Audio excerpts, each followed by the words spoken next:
बस, खुशी हो रही दोस्त। मालूम क्या, लव गुरु सुना है?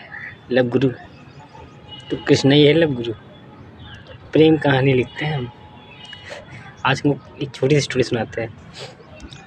सपोज दैट, जैसे तो स्त्री और पुरुष, और पति पत्नी हो या गर्लफ्रेंड बॉयफ्रेंड हो, राधा कृष्ण की तरह, हमें कोई दिलचस्पी नहीं। बहन भाई हो, माता पिता, अदरवाइज कोई भी रिश्ता हो, मैं तो इंसान की बात कर रहा हूँ। जब प्रेम होता है, अब ये मत सोचो कौन सा प्रेम, हम A to Z प्रेम की बात करते हैं। जब दो तरफा एक ही ऐसा होता है, सोल जिसे कहते हैं, दो सोल, एक स्त्री एक पुरुष, दो मिलते हैं इंसानी रूप में आत्मा बनकर, तो एक गलत करता है तो दूसरे को बहुत तकलीफ़ होती है, वो चला जाता है छोड़कर। अगर जो जिसने गलती की है वो झुक कर आ रहा माफ़ी मांगने, तो उसे माफ़ करना बनता है। ये इंसान नहीं, ईश्वर खुद कहता है माफ़ करो, मौका दो। हम भी देते हैं मौका दो, लेकिन तुम लोग क्या करते हो? मुझे तकलीफ़ दी से ना तुम इंतज़ार करते हो और ना वो तो छोड़ कर गया ही है। तुमने दूसरा देख लिया, दूसरा नहीं मिला है, मिलने वाला है, पर तुमने दूसरी तरफ ध्यान दे दिया, और वो भूल के तुम्हारे पास आया पर तुमने एक्सेप्ट नहीं किया, भगा दिया। पति पत्नी हो, गर्लफ्रेंड बॉयफ्रेंड, अधिकतर यही दोनों होता है। माता पिता हो तो यही होता है। तो दोस्त एक्सेप्ट करो उसको। अब लेकिन तुम सोचोगे उससे अच्छा मिल गया, तो यस, रंग रूप में अच्छा मिला होगा, धन दौलत पैसा में अच्छा मिला होगा, एजुकेशन में अच्छा मिला होगा, पर उसने धोखा उसने भी नहीं दिया ना, इसलिए तुमको अच्छा लगा रंग रूप से। पर ये देखो, जो पलट के आया, कभी वो भी तुमको अच्छा लगा था, आज उससे अच्छा मिल गया तो वो अच्छा लगने लगा। वो छोड़ के गया तो वो भी जा सकता है ना, लेकिन जो लौट के आया तो अपनी गलतियों से सीख कर आया कि मेरा हीरा मैंने खो दिया था। तुम माफ़ कर दो, उसके लिए खुद नज़र में खुदा बन जाओगे, पर नहीं कर पाते। तुम्हें तकलीफ़ दी थी, तुम्हें तकलीफ़ देना आता है। कांटा बोया उसने, तुम लोग कांटा ही बोओगे। हम कहते हैं हम फूल बिखराते, तुम इंसानों के, तुम लोग तो खाली कांटे ही देते हो। फूल तो चाहवा मंदिर में क्या मजाक करते हो? तुम्हारे सहरा सजाने से हमारा कुछ नहीं होता। माला फूल पत्ती प्रसाद से हमें कोई दिलचस्पी नहीं। जब ईश्वर से माफ़ी मांगते हो ना, तो इंसान सबकी बात कर रहे हैं, ईश्वर से माफ़ी मांगते हो ना, तो इंसान होकर इंसान को माफ़ नहीं कर पाते हो। क्या समझे? इंसान होकर इंसान को माफ़ नहीं कर पा रहे हो, ईश्वर को क्या घंटा समझोगे? अब माफ़ भी कर दिया तो तुमने खंजर उतार दिया। कुछ लोग होते हैं, उनकी बात करता हूँ, पर उनको सज़ा नहीं दिला पाते हो। अरे उनको सज़ा खुद क्यों देते हो? चुप्पे से उसने तुम्हें मारा तो तुम चुप्पे उसकी जान ले ली, हत्या कर दी। अरे खुलेआम नंगा बेइज्जती कर दो उसकी। एक की बेइज्जती होगी, 1000 उस एरिया के सीखेंगे, वो 1000 कहानी दोहराएंगे, और तुम लोग दबा देते हो। संस्कार दिया, सबसे पहले तुमने कहा, आज तुम बताते हैं सबसे खास 2 लोगों की। एक वो होते हैं जो दुआ फरियाद में औलाद मांगते हैं, जैसे होते हैं अच्छे से अच्छे नेक दिल के, वैसे मांगते हैं, ईश्वर देता है। वो अपने ही रास्ते पे चलाते हैं क्योंकि वो नेक होते हैं। और एक नेक होता है पर उसके घर में कुछ ऐसे बैठे होते हैं, वो या तो खुद होता 50%, बेईमान बेईमान मक्कार छिनार भी, उसके पिछले जन्म में कर्म थे, इसलिए उसकी दुआ फरियाद पूरी हुई।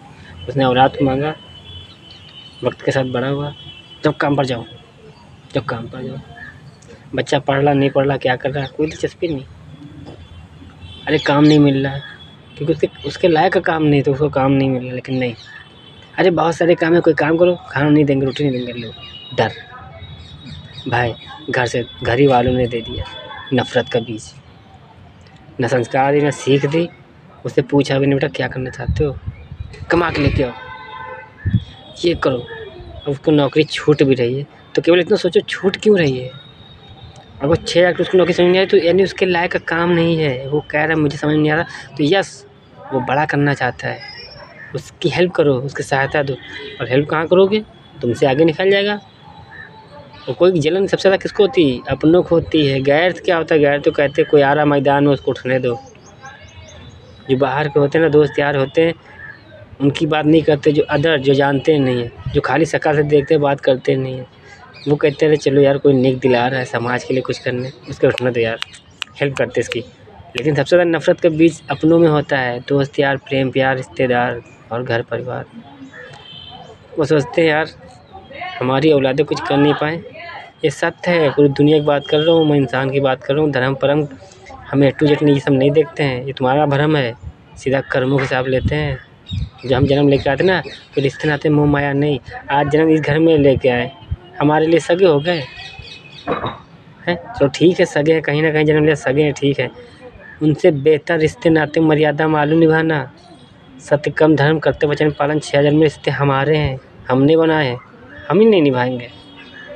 बस हमारी निभाने का तरीका सबसे अलग है, क्योंकि हमने बनाया है इसलिए मालूम है निभाना। साथ की मर्यादा पूछनी नहीं पड़ती, किसी सीख जाते हैं, अच्छे की निभाते हैं। लेकिन सत्य कर्म धर्म का मतलब भी पचा है, वो अपने रख लीन, दूसरे बांटेंगे नहीं, कैसे हम यहाँ तक आए कर्मों से। अरे हमसे आगे निकल जाएगा तो तुमसे आगे तो निकल ही जाएगा, जिसका कोई नहीं उसका ईश्वर होता है। तुम रोक पाओगे? ये घमंड तुम भर रहे हो, प्रेम नहीं नफरत भर रहे हो अपने अंदर। तुम्हारे अंदर भी वही भगवान बैठा है, मेरे अंदर भी वही भगवान बैठा है। अगर मैं तरक्की करने निकल रहा हूँ, तुम नफरत कर रहे हो, तो भगवान तुम्हारा वहाँ भी देख रहा है। हम कहते हैं हमको इंसान समझते हो, ठीक है, हम अपने आप को जीरो समझते, टोपा समझते, चूते, बुद्धा, पागल, संखी समझते।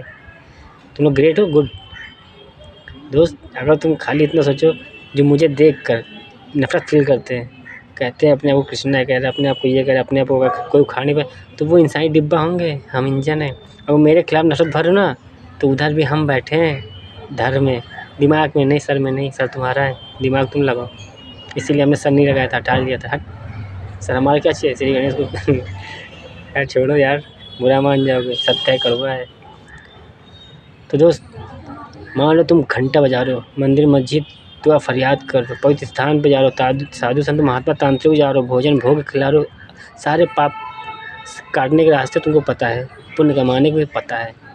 पर तुमको ये नहीं पता है कि अगर हम किसी के खिलाफ गलत शब्द सोचेंगे ना, तो तुमको उस बंदे को बाद में पता चलेगा, तुमको बाद में पता चलेगा, पर उस ईश्वर को सबसे पहले पता चलेगा कि तुम सोच किसके बारे में हो।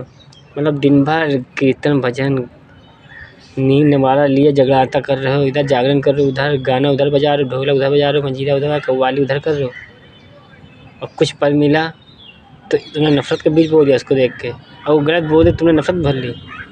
अरे तुमने नफरत क्यों भरी?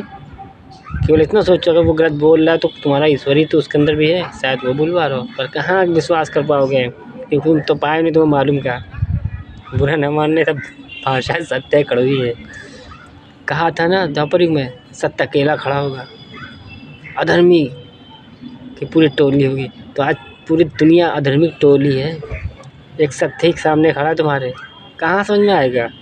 सब एक जैसा है, पूरी दुनिया एक जैसी, हम ठहरे अनोखे, तो अनोखा इंजन ही होता है, डिब्बा नहीं होते हैं। अनोखा बनाओ, कर्मों से बनाओ, रास्ता हम देने खुली किताब बन के बता रहे, क्या क्या बताएं। काश द्वापर युग में मोबाइल होता तो हम बयां कर दीजिए। हंसी आती, गुस्सा आती, नफरत सब आती। कोई दिमाग में घूम रहा है मेरे, मतलब कोई मेरे बारे में सोच रहा है, मेरे बातें कर रहे हो भाई, उसके थॉट मेरे दिमाग में आ रहे हैं। अब बताते तुमको प्रेम प्यार की कहानी। जब तुम किसी लड़की को चाहते हो ना कायदे से, या किसी लड़के को पसंद करते हो ना, उसके बारे में सोचा करते हो, तो तुमको लगता है उसको पता नहीं चल रहा। तुम्हारे ईश्वर को पता चला तो उधर भी पता चला, उसके दिमाग में जा रहा है विचार, बस क्या है वो दिमाग नहीं लगा रहा, वो दिमाग नहीं लगा रहा। वो सोच रहा, उसको ख्याल बार बार आ रहा है, तुम पता नहीं कौन सा काम अपने काम में मस्त हो, पर दिमाग में टन गई, उसकी याद आ गई, याद आ गई, तुमको याद कर रहा है। यही तो मन टू मन बात करने का तरीका है, पर तुम लोग कहाँ पहचान पाओगे। खुली किताब बन के गाइड कर रहे, समझ में नहीं आ रहा कैसे दे, क्या दे तुम लोग को है। मालूम मेरी भाषा को समझ नहीं आएगी भी इतनी जल्दी, मालूम क्यों? ये तो आने वाले बाई फ्यूचर में समझाएंगे भी, अभी कहाँ, अभी तो मैथ का खेल स्टार्ट किया है। बस अब तुम बताते हैं, जो देश के सरकारी कर्मचारियों हों, मैं उनकी बात कर रहा हूँ, ख़ास करके A to Z मिनिस्टरों की बात कर रहा हूँ, समझ रहे हो ना। तुम 34 का दिमाग मत लगाओ राजनीति वाला, 34 नंबर राजनीतिक दिमाग लगाना ना, ये हमें ना लगाना। काम 35 करने के लिए 36 36 का खेल खेल लेना, अच्छी बात है। उसका उल्टा 63 खेल खेल लेना। 36 का उल्टा 63 होता है, वो खेल खेल लेना, ठीक है। और 35 काम 35 सारे काम हो गए, तो काम 35 का उल्टा जो है ना 53 बनता है। न्याय होता है, अन्याय नहीं होता है। 34 का उल्टा 43 पता है। 34 के दिमाग में तुम लगा रहे हो ना आत्मा, तो उल्टा 45 उल्टा 43 बनता है 34 का। वो परमात्मा है, सब देख रहा है, ये नंबर्स का खेल है। और तुम लोग लगाओगे ना 34 35 36 का दिमाग, तो डायरेक्ट हम 37 का दिमाग लगाएंगे। अब 37 नंबर का मालूम क्या होता है? जन्म और पुनर्जन्म। 37 नंबर का खेल लगाएंगे, 7 3 10 सीधा अंत, जन्म पुनर्जन्म का खेल खिला लेंगे। और 33 नंबर 3 6 9 नंबर और ब्रह्मांड का दिमाग लगाएंगे, भाव चौड़ी हो जाएगी। ये गणित की भाषा है। हर एक गणित हम 1 से लेकर 9 तक गिनती देखते हैं, उसी का उल्टा सीधा आगे पीछे वाला बराबर किया। 1 के साथ 2 को किया 12 बना, 1 के साथ 3 को किया 13 बना, 1 के साथ 4 को किया 14 बना, ऐसे 19 तक बनाए। फिर उसका उल्टा कर दिया, 21 31 41 51 61। जो 1 बाई 1 स्टेप बाई स्टेप आगे पीछे थे, उनको 10 कदम पे दूर कर दिया। समझ में आई? 100 गणित का खेल बनाने में ठीक है निखर आई थी। जब वो बना दी ना, अच्छे नहीं बना पाते। ब्रह्मा विष्णु मैथ्स कन्फ्यूज हो जाते हैं, लेकिन श्री गणेश नहीं, अपनी गणित में रहते हैं। बस क्या है, तुम लोगों को सबसे अलग है, कुछ आने वाला कल पहले बता देते हैं। हमारी आदत ही है, क्या करें। जो पहले बोलने वाला हो ये होना है जो पहले बोलने वाला होगा वो मैं बाद में बोलता हूँ, जो बाद में बोलने वाला मैं पहले बोलता हूँ। अपनी आदत ही है, लोग कन्फ्यूज हो जाते हैं, हमारे सगे कन्फ्यूज हो जाते हैं। कहीं तो तुम बात ऐसी करते हो जब पहले बुरा लग जाए बाद में अच्छा लगे तो भाई क्या करें, उल्टा सीधा खेल हम आप दोनों देखते हैं, इसलिए कहते हैं 34 का उल्टा 43 हम दोनों देखते हैं। बराबर में रहते ना, एक लाठी के 2 सिरे। 12 का उल्टा 21, 12 में ही 21 का खेल निभा दिया था बिना राधा के राधा कृष्ण और सीता राम की मर्यादा निभा दी थी 12 वर्ष के दुख में, जानवर की उम्र में क्या गया यार, कुछ कहने को माने कि सोचते लोग को बुरा लगेगा जितने लोग देख रहे हो। दोस्त रंग रूप नहीं देखते, जब दान देने निकलते हैं ना तो रंग रूप नहीं देखते, कौन क्या कर रहा है हमें कोई दिलचस्पी नहीं है। तुम इंसानों की बात कर रहे हो, तुम सबके कर्मों के हिसाब लेते, सीधी बात है, कर्मों के हिसाब लेते हैं, सोच पे निर्भर रहते हैं। जैसा सोचोगे वैसा बनाएंगे, वरना विश्वास करो सकल रंग रूप यही दिख रहा तो हिसाब हम ही लेंगे। अब हम कह रहे हैं हम ही लेंगे तो मतलब हम ही लेंगे, कोई और नहीं लेगा। इसीलिए कह रहा हूँ, शमशान में शरीर जाता है, आत्मा नहीं। वहाँ का ताला बंद करके आते हैं और शमशान में सती में बैठ गए थे सत्यवादी राजा हरिश्चंद्रानी पुत्र राजा रंजीत सिंह, वहीं से उठा था ना शरीर। भाई शरीर मरा हुआ शरीर आया रोहित नाम का, आत्मा तो बाहर रहेगी वहाँ, आत्मा तो बाहर रहेगी, शरीर मुर्दा आया बिना कफन के। अब शमशान में रहता कौन? श्री गणेश परिवार, महेश खड़े गए जन्मा खेल। धन्यवाद, थैंक यू संजय। दिमाग लगाओ, क्या कर रहे हैं। आत्मा और परमात्मा खेल। रोहित नाम का शरीर था मरा हुआ, शमशान तक पहुँचा, और शमशान के अंदर शरीर जाता आत्मा जाती नहीं, तो रोहित नाम की आत्मा गेट के बाहर थी, शरीर अंदर था ना, वहाँ से उठा श्री गणेश शरीर था वही। इसीलिए कह रहा हूँ रंजीत जो था कलयुग का वो ख़त्म, ये सतयुग का रंजीत है। नाम रंजीत शरीर है, काम सारा श्री गणेश। धन्यवाद, थैंक यू, राधे राधे। ये क्या करें यार, मजबूर हम भी है। आत्मा परमात्मा मन करना बेटा, तुम लोग का ख्याल कौन रखेगा